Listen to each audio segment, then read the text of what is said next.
ناشنا کور دی چې بل څه به پکې ویلي نه همدا چینجي دي پکې دا حشرات دي دا ماران او لړمانان دي دا پکې اوړي راوړي عمر بن عبدالعزیز رحمه الله په باره کې راځي د سلف او د مرګ په تذکیر کې ډېر عجیب او ناشنا واقعات دي دو کله حکومت یې کړی دی او ډېر ناشنا حکومت یې کړی دی عمر بن عبدالعزیز اکثر د هغه د تاریخ نه مسلمانان هغه واقف دي ډېر زاهد انسان و په دنیا کې ډېر بې رغبته و نو هغه یو ځل داسې ملګري سره ناست و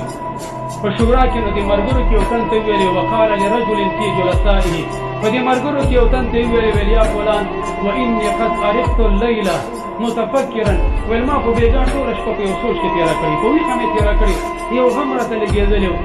نو هغه ملګري ورته وویلې ففیما یا امیر المؤمنین ولې شپه دې په څه کې تېره کړې هغه ویل شپه مې په دې فکر کې تېره کړې چې القبر وساکنه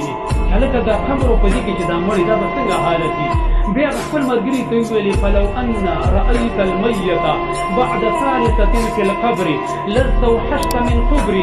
من قربه بعد طول الانس منك بناحيته کچا تا ویلې چېرته مړی چې کوم دی په قبر کې د دریو شپو نه بعد په څلورمه شپه باندې ولیدو که چا دا قبر راوسپړو او په هغې کې یو درې ورځې مخکې دا مړی دفن شوی دی که درې څلور ورځې بعد یې ولیدو وایي چې به ویرېږې سره د دې نه چې دا به هغه مړی چې کېدای شي ستا ښځه تا سره په یو کټ کې وخت زندګي تېره کړې ستا زوی دی ستا هغه خوږ ورور دی او پلار دی خو دې قبرو له حالت داسې بدل کړی چې ته به دې ویرېږې ولرأيت بيتا تجول فيه الهوام داسې ناشنا کور دی چې بل څه به پکې ویلي نه همدا چینجي دي پکې دا حشرات دي دا ماران او لړمانان دي دا پکې اوړي راوړي ولرأيت الصديق فيه يجري او وینې ځوې په هغې کې بهیږي مخکې وخت کې څو وخت کېږي څو کلونه وړاندې هغه مومند کې یو ځل یو بس هغې اکسیډنټ کړی و نو په هغې کې څه مسافر داسې و چې هغه نه پېژندلی کېدل زمونږ په علاقه کې په شب قدر کې هغې په مختلفو مقبرو باندې تقسیم کړل نو زمونږ په مقبره کې هم په هغې کې یو مړی دفن کړی و څو ورځې بعد بیا د هغې پته ولګي هغه د چارصدیو نه خلکو پسې راغلل ویل موږ د خپل مړی هغه وباسو هغه هم دقل د ګرمۍ موسم و د په شکال ورځې وې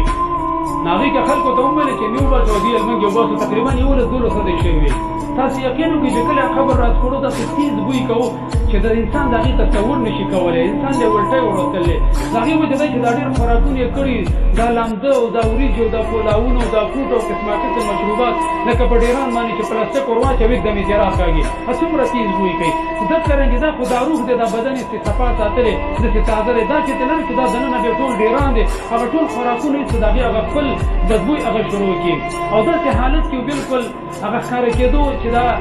مخې اوار شوي پوزې بغیر هېڅ پته پرې نه لګېدله او اوبه ترې بالکل روانې وې وینې ځوې روانې وې داسې د انسان بېدا حالت دی